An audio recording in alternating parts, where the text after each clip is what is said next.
तो class 12 commerce वालों आप लोगों के लिए लेकर आए हैं कॉन्सेप्ट जो काम आएगा बहुत सारे चैप्टर में, 4 चैप्टर्स में काम आने वाला है दोस्तों, जिसका नाम है रिकॉन्स्टिट्यूशन ऑफ पार्टनरशिप फर्म। यानी कि इसके अंदर 4 चैप्टर आते हैं, change in profit sharing ratio, admission of a partner, retirement of a partner और डेथ ऑफ अ पार्टनर। इन चारों चैप्टर में एक अकाउंट बनाया जाता है बच्चों, जिसका नाम है रिवॉल्यूशन अकाउंट। तो मैं सूरज मालाकार मास्टरमाइंड बाबा चैनल पर आपके लिए शॉर्ट वीडियो लेकर आया हूं। रिवॉल्यूशन की एक ही वीडियो में सारी चीजें आपको पता लग जाएंगी। तो देखिए, रिवॉल्यूशन अकाउंट जब भी बनाना हो बच्चों, तो रिवॉल्यूशन अकाउंट मैंने बताया आपको कि किस किस केस में आपको बनाना है। इसके अलावा आप ध्यान रखिएगा, इसमें नॉमिनल अकाउंट का रूल फॉलो करना होता है। इसको बनाते समय नॉमिनल अकाउंट का रूल फॉलो करना है। Debit all expenses and losses, कोई भी एक्सपेंस लॉस हो उसको डेबिट कर देना और कोई भी फायदा हो तो उसको बच्चों क्रेडिट कर देना।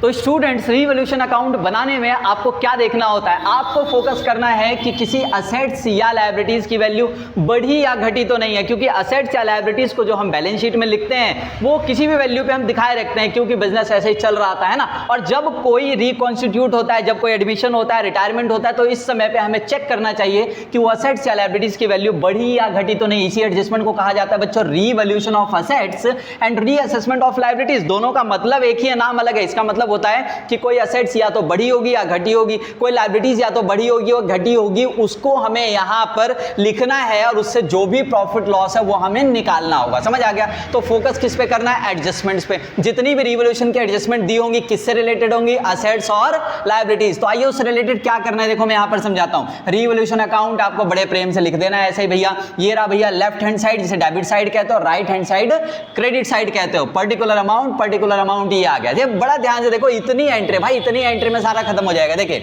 डिक्रीज इन असेट्स, कोई भी असेट्स अगर घट जाए उठा के इधर लिख देना क्योंकि नुकसान हो गया, और कोई भी असेट्स अगर बढ़ जाए उसकी वैल्यू तो फायदा हो गया, इस साइड लिख देना उसको। बात समझ में आई?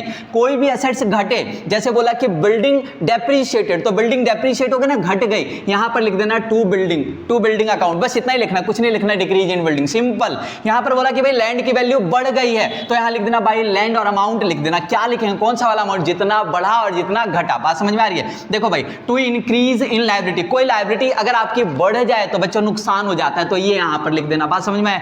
कोई भी अगर लायबिलिटी आपकी डिक्रीज हो जाती है तो यहां पर लिख देना, क्योंकि फायदा हो गया अब आपका। सही है? उसके बाद देखिए यहां पर अनरिकॉर्डेड लायबिलिटी, ऐसे कोई रिकॉर्डेड लायबिलिटी मतलब कि अनरिकॉर्डेड लायबिलिटी है जो पहले से नहीं लिखा था हमने बुक्स में, अब रिकॉर्ड करना पड़ेगा, तो नुकसान हुआ ना बिजनेस के लिए, डेबिट साइड। और कोई फायदा हो जाएगा अगर कोई अनरिकॉर्डेड असेट्स है, जैसे मान लो कि हमने पता चला कि एक कंप्यूटर जो बुक्स में रिकॉर्ड नहीं कर रखा और बिजनेस में है, उसको रिकॉर्ड करना, तो फायदा हो गया बच्चों, जितना फायदा हो गया यहां पर लिख दिया। बात समझ में आ गई? क्योंकि ये सारा ऐसा क्यों कर रहे हैं? क्योंकि followed rule of nominal account. हम कौन सा अकाउंट फॉलो करते हैं यहाँ पर? नॉमिनल अकाउंट का रूल क्या कहता है? Debit all expenses and losses, credit all income and gain. लेकिन सारा एक्सपेंस लॉस नहीं लिखना है यहाँ पर भैया। यहाँ पर कोई भी असेट्स या लायबिलिटी बढ़ती या घटती है, केवल उससे रिलेटेड फायदा या नुकसान, है ना। कोई असेट्स आपकी घटेगी तो आपका नुकसान हुआ, असेट्स आपकी बढ़ गई तो आपका फायदा हो गया। आगे देखिए मैंने क्या लिखा है, revolution account is prepared to distribute. Revolution account क्यों बना रहे हैं? डिस्ट्रीब्यूट द प्रॉफिट और लॉस। किससे प्रॉफिट लॉस? जरा देखिए बड़े ध्यान से, इस काम को करने से कुछ ना कुछ प्रॉफिट या लॉस हुआ होगा। देखिए यहाँ पर टोटल किया मैंने, मान लीजिए क्रेडिट साइड का ज्यादा है, इस साइड का ज्यादा है, तो डेबिट साइड भी वही लिख दूंगा सेम, और ये वाला पार्ट घटाकर जो बचेगा ये वाला क्या आ जाएगा? बैलेंस। मतलब ये आ गया बैलेंस, तो ये आ गया टू प्रॉफिट, ये प्रॉफिट बच गया। क्या हो गया? पार्टनर्स को प्रॉफिट। और किस में बढ़ जाएगा? ध्यान रखना, ऑल्ड पार्टनर्स में। किस में बढ़ता है बच्चों? ऑल्ड पार्टनर्स में इन ऑल्ड रेशियो। क्लियर है जी? तो देखो वही लिखा ना, revolution account is prepared to distribute the profit और loss from revaluation of assets. किससे? असेट्स के रिवॉल्यूशन से, and reassessment of liabilities between old partners in old ratio. किसी भी चैप्टर में, मैं किसी भी चैप्टर की बात कर रहा हूं, सब में यही होगा। और अगर इधर का ज्यादा हो गया तो उल्टा हो जाएगा बेटा, by loss transfer to A's capital, B's capital या करंट अकाउंट। बात समझ में आ गई ना? कैपिटल और करंट का मुद्दा पता होगा आपको। कैपिटल फ्लक्चुएटिंग है तो भैया कौन सा वाला? करंट अकाउंट आता है। और fixed capital, sorry fixed capital है तो करंट आता है, और फ्लक्चुएटिंग कैपिटल है तो कैपिटल वर्ड आप लिखते हो। बात समझ में आ गई होगी? यहाँ पर देखिए हमने पहले बता दिया था, रिकॉन्स्टिट्यूशन ऑफ पार्टनरशिप फर्म का जो भी केस है उन सब में ये अकाउंट बनता है बच्चों। बात समझ में आ गई? यहीं पर आपको मैं बता देता हूँ, कोई अगर जनरल एंट्री आपकी इससे रिलेटेड आती है, देखो कितना आसान है, बड़ा कितना आसान है, बड़े ध्यान से देख लो, 1 सेकंड का काम है। देखो भैया, असेट्स अगर आपकी घट जाती है, असेट्स घटती है, कहां पे एंट्री की थी? रिवॉल्यूशन के डेबिट में ना, revolution account debit to assets का नाम। बात समझ में आ गई? देखो अगर कोई असेट्स आपका जो है बढ़ जाता है वैल्यू, तो फायदा हुआ था ना, किस साइड एंट्री किया था? Credit side. रिवॉल्यूशन क्रेडिट हुआ ना, रिवॉल्यूशन क्रेडिट हो गया और असेट्स का नाम डेबिट हो गया, क्योंकि ये रूल भी पढ़ा होगा आपने, असेट्स घटती है तो क्रेडिट करते हैं और असेट्स बढ़ता है तो असेट्स को डेबिट करते हैं। बात समझ में आ गई? अगला देखिए, अगर लायबिलिटी आपकी बढ़ गई है, नुकसान हुआ है, किस साइड एंट्री हुई, डेबिट साइड एंट्री हुई ना, देखो revaluation account debit to liability account, बात समझ में आ गई।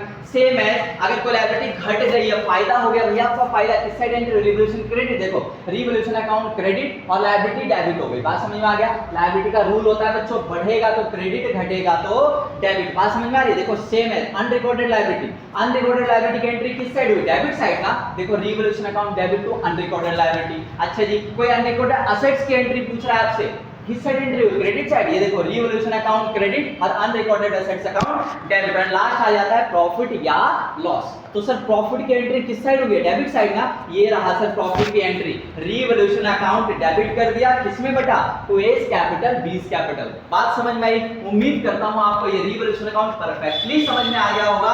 अगली वीडियो जो रिवैल्यूएशन की जब मैं बनाऊंगा तो आपके लिए छांट छांट करना, एडजस्टमेंट्स लेकर आऊंगा, एक ही क्वेश्चन में पूरा रिवैल्यूएशन के जितने भी पॉइंट्स होते हैं सारा कवर करवा दूंगा। इसको अच्छे से लिख कर और पढ़ लेना, वीडियो अच्छी लगे लाइक कर देना, शेयर करना जरूर दोस्तों को, और कमेंट कर देना एक प्यारा सा, ठीक है। ओके, मिलते हैं नेक्स्ट वीडियो में, बाय बाय, टेक केयर।